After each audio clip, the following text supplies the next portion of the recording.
ঠিক আছে তো এটা আমি নেক্সট শিকিম তিনটা নাম্বাৰ এড কৰিবলৈ এইটো ফৰ্মুলা চাওঁ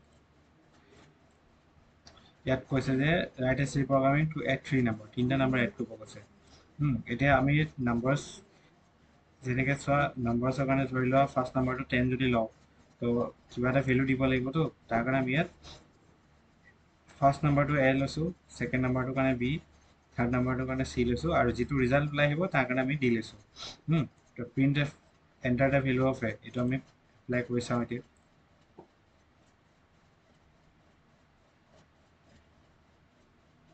এইটো হৈ গ'ল result enter the value of A এতিয়া আমি enter the value of A 10 দিছোঁ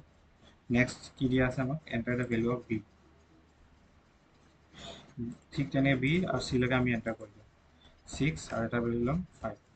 enter the result of D is 21 তো ডি ইজ 21 কেলৈ কৈছে কাৰণ ইয়াত স্কেন চি লৈকে আমি ভেলুকেইটা এণ্টাৰ কৰিলোঁ ডি হৈ গ'ল ফৰ্মুলা ডি ইকুৱেল টু কি হয় A plus B plus C এই তিনিটা প্লাছ কৰি যিটো ভেলু পালে সেই ভেলুটো ইয়াত সোমাই আছে আৰু চ' ৰিজাল্টত কি হ'ল the result of D is